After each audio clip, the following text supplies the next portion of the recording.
जय भोलेनाथ। हे देवों के देव महादेव, करुणा के सागर, भक्त वत्सल भगवान शिव और जगत जननी माँ पार्वती, आज के इस पावन सोमवार व्रत के अवसर पर हम सभी भक्त आपके श्री चरणों में नमन करते हैं। हे प्रभु, हम सबके मन के सारे दुख, कष्ट और बाधाओं को दूर कर दीजिए।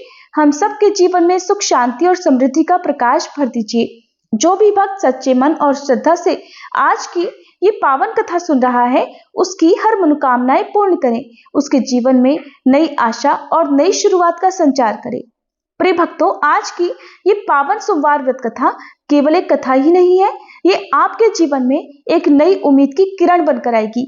अगर आप इस कथा को पूर्ण श्रद्धा, विश्वास और भक्तिभाव से सुनेंगे तो भगवान शिव की कृपा आप पर अवश्य बरसेगी और हो सकता है कि आज का ये दिन आपके जीवन में कोई बहुत बड़ी खुशखबरी लेकर आए, कोई अब तक की अधूरी मनोकामना पूर्ण हो जाए, या फिर आपके जीवन की कोई बड़ी समस्या, कोई बड़ी परेशानी हमेशा के लिए दूर हो जाए।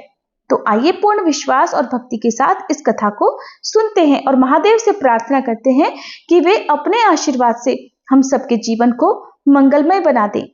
एक बार भोलेनाथ और माता पार्वती जी मृत्युलोक में भ्रमण करने पधारे। दोनों विदर्भ देश में अमरावती नाम की सुंदर नगरी में जा पहुंचे। ये नगरी सभी प्रकार के सुखों से भरपूर थी। वहाँ बहुत सुंदर सुंदर शिव जी के मंदिर भी थे। भगवान शंकर देवी पार्वती जी के साथ उन्हीं में से एक मंदिर में निवास करने लगे।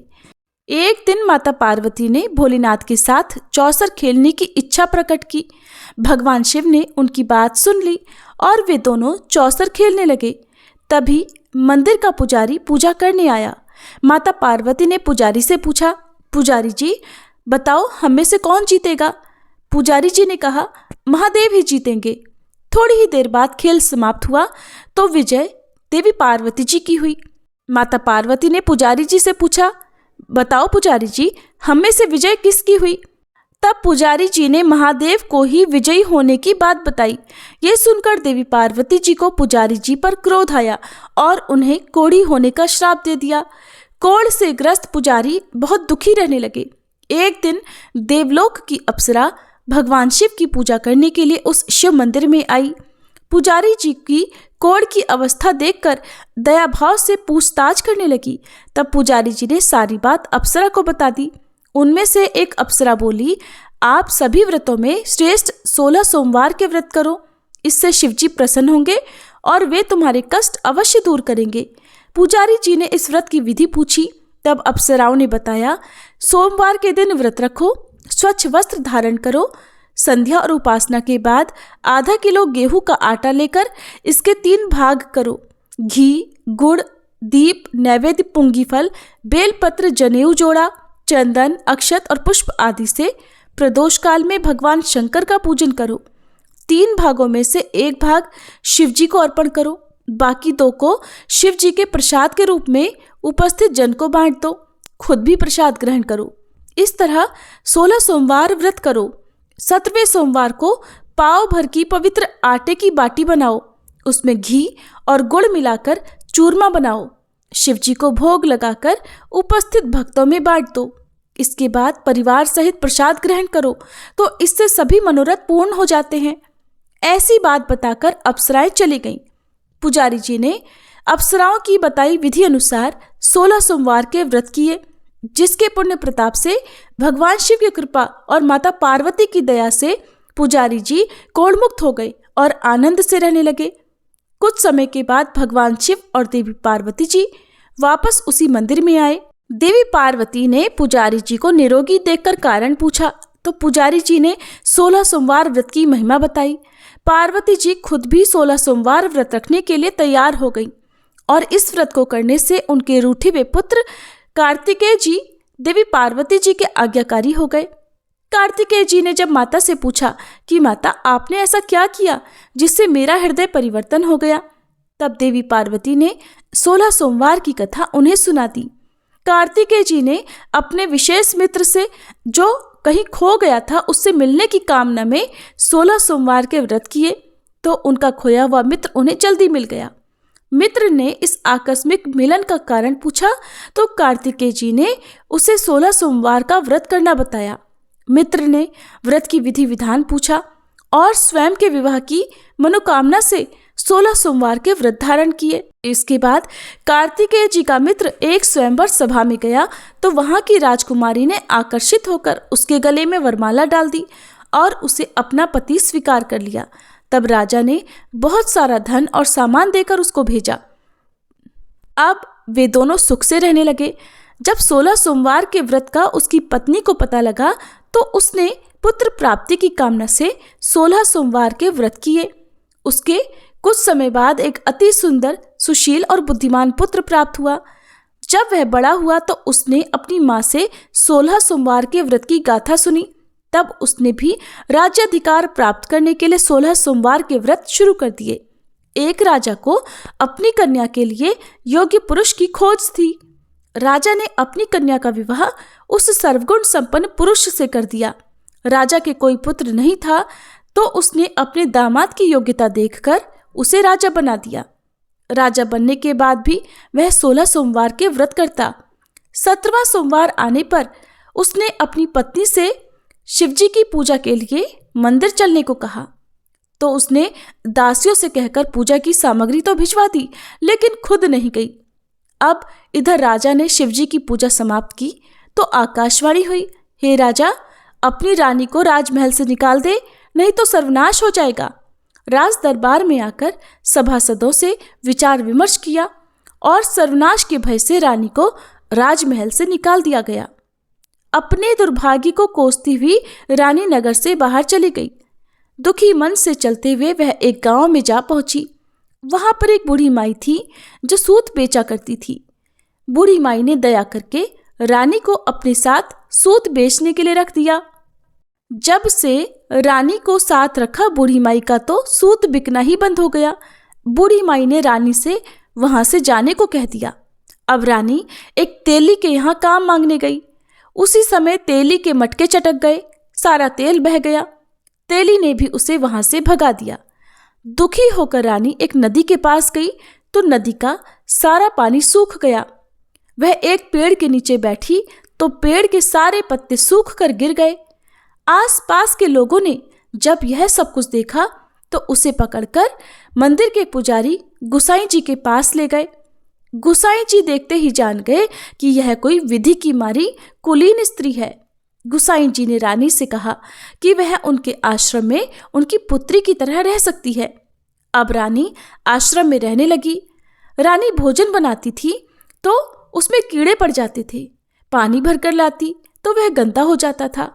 अब तो गुसाई जी ने एक दिन दुखी होकर उससे पूछा कि बेटी, तुम्हारी ये दशा कैसे हुई? ये किस देवता का कोप है? तब रानी ने शिवजी की पूजा में ना जाने वाली बात गुसाई जी को बताई तो गुसाई जी बोले, पुत्री, तुम 16 सोमवार के व्रत करो, इससे तुम अपने सभी कष्टों से मुक्ति पा सकती हो। गुसाई जी की बात मानकर रानी ने 16 सोमवार के व्रत किए। 17वें सोमवार के दिन विधि विधान से शिवजी की पूजा भी की। पूजन के प्रभाव से राजा को इधर महल में रानी की याद सताने लगी और रानी को ढूंढने के लिए उसने चारों दिशाओं में अपने दूत भेज दिए। रानी की खोज में घूमते घूमते दूत गुसाई जी के आश्रम में भी पहुंच गए। राजा को खबर लगी तो राजा रानी को ले जाने आश्रम पहुंच गया। गुसाई जी से बोला, ये मेरी पत्नी है। शिव जी के क्रोध के कारण मैंने इसे महल से निकाल दिया था। अब जब शिव जी का प्रकोप शांत हो चुका है तो इसे मेरे साथ जाने की आज्ञा दीजिए। गुसाई जी ने रानी को राजा के साथ जाने की आज्ञा दे दी। रानी बहुत प्रसन्न हुई। राजा और रानी के आने की खुशी में नगरवासियों ने खूब सजावट की, मंगल गीत गाए, पंडितों ने मंत्र आदि गाकर स्वागत किया। इस तरह धूमधाम से रानी का महल में प्रवेश हुआ। राजा ने ब्राह्मणों को दान आदि दिए, याचकों को धन धान्य दिया। जगह जगह भूखे लोगों को भोजन खिलाने के लिए भंडारे खुलवाए। राजा रानी 16 सोमवार के व्रत करते हुए शिव जी का विधि विधान से पूजन करते हुए सुखपूर्वक लंबे समय तक जीवन बिताने के बाद शिवलोक को पधार गए। इस प्रकार जो भी मनुष्य मन, वचन और कर्म से भक्ति भाव से 16 सोमवार के व्रत और पूजन विधि विधान से करता है, कथा का श्रवण करता है वह सभी सुखों को प्राप्त करके अंत में शिवलोक को गमन करता है और यह व्रत सभी मनोरथ पूर्ण करने वाला है। एक बार किसी नगर में एक साहूकार था। उसके घर में धन की कोई कमी नहीं थी, लेकिन कोई संतान न होने के कारण वह बड़ा दुखी था। संतान प्राप्ति के लिए वो हर सोमवार को व्रत रखता था और पूरी श्रद्धा के साथ शिव मंदिर जाकर भगवान शिव और माता पार्वती की पूजा किया करता था। उसकी भक्ति देखकर एक दिन माँ पार्वती प्रसन्न होकर भगवान शिव से साहूकार की मनोकामना पूर्ण करने का निवेदन करती हैं। पार्वती जी के आग्रह पर भगवान शिव ने कहा, हे देवी, इस संसार में हर प्राणी को उसके कर्मों का फल मिलता है और जिसके भाग्य में जो हो उसे भोगना ही पड़ता है। लेकिन पार्वती जी ने साहूकार की भक्ति देखकर उसकी मनोकामना पूर्ण करने की इच्छा व्यक्त की। माता पार्वती के आग्रह पर भगवान शिव ने साहूकार को पुत्र प्राप्ति का वरदान तो दिया, लेकिन उन्होंने बताया कि ये बालक केवल 12 वर्षों तक ही जीवित रहेगा। माता पार्वती और भगवान शिव की इस संवाद को साहूकार सुन रहा था, इसलिए उसे ना तो इस बात की खुशी हुई और ना ही कोई दुख, बल्कि वो पहले की तरह ही शिव जी की पूजा करता रहा। कुछ समय के बाद साहूकार की पत्नी ने एक पुत्र को जन्म दिया। जब वह बालक 11 वर्ष का हुआ तो उसे पढ़ने के लिए काशी भेज दिया गया। साहूकार ने पुत्र के मामा को बुलाकर उसे बहुत सारा धन देते हुए कहा कि तुम इस बालक को काशी विद्या पढ़ने के लिए लेकर जाओ। तुम लोग रास्ते में यज्ञ कराते जाना और ब्राह्मणों को भोजन दक्षिणा देते हुए जाना।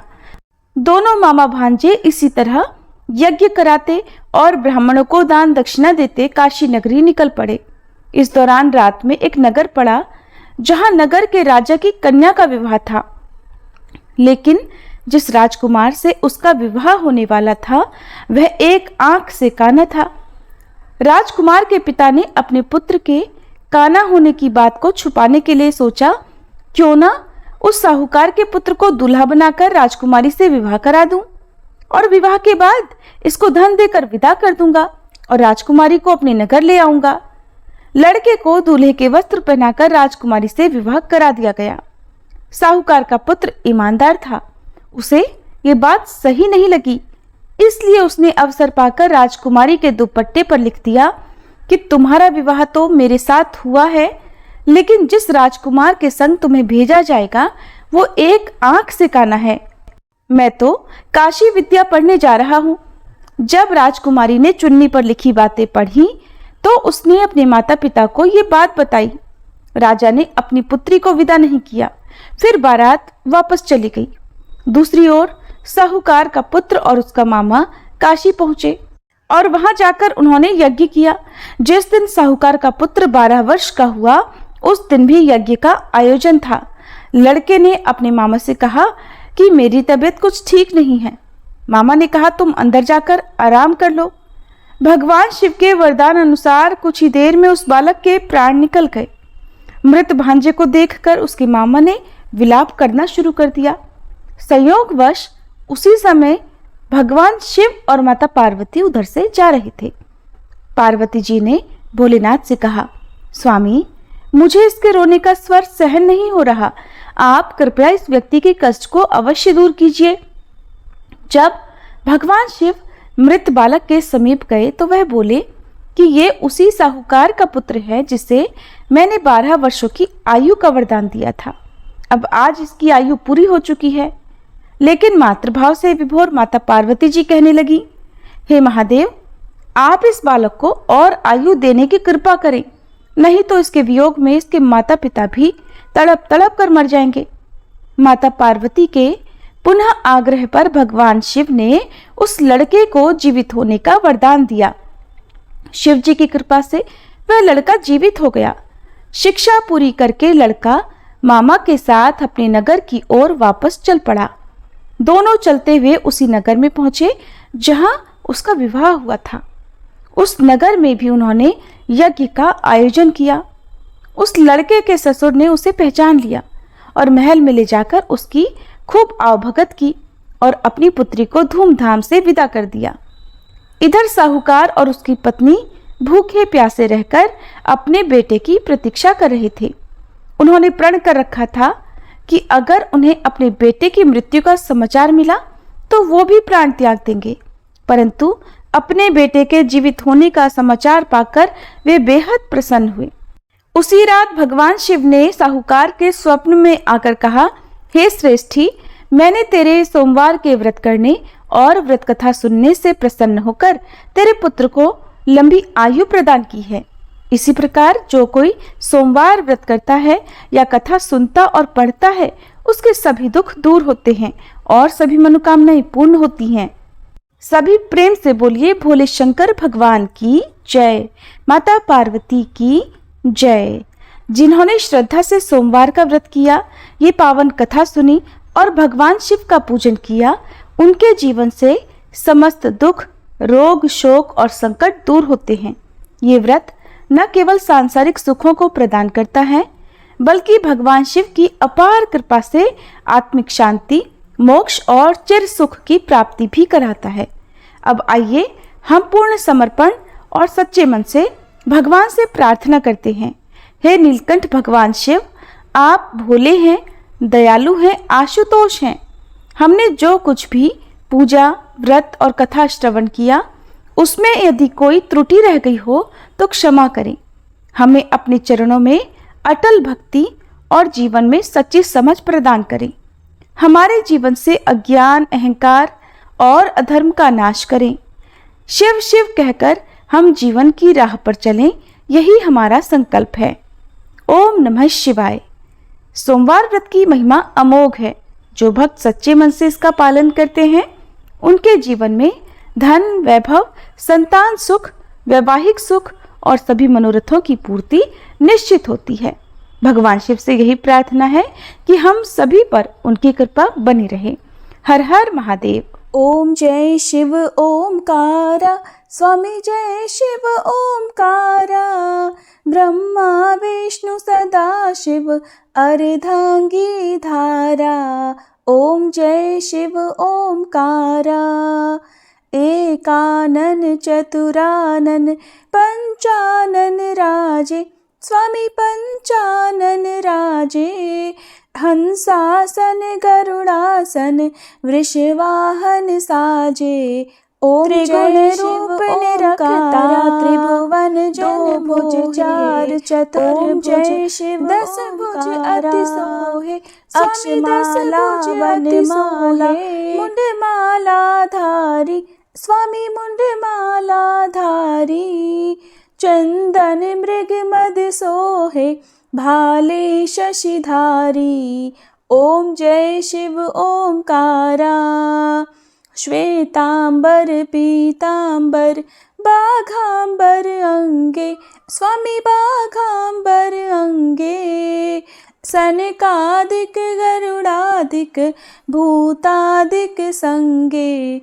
ओम जय शिव ओमकारा, कर के मध्य कमंडल चक्र त्रिशूलधारी, स्वामी चक्र त्रिशूलधारी, सुखकारी दुखहारी जग पालनकारी। ओम जय शिव ओमकारा, ब्रह्मा विष्णु सदा शिव जानत अविवेका, स्वामी जानत अविवेका, प्रणवाक्षर में शोभित ये तीनों एका।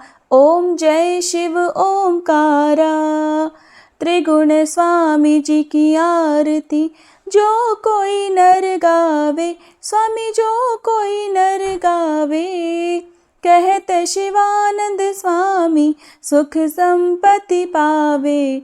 ओम जय शिव ओमकारा, ओम जय शिव ओमकारा, स्वामी जय शिव ओमकारा, ब्रह्मा विष्णु सदा शिव अर्धांगी धारा। ओम जय शिव ओमकारा।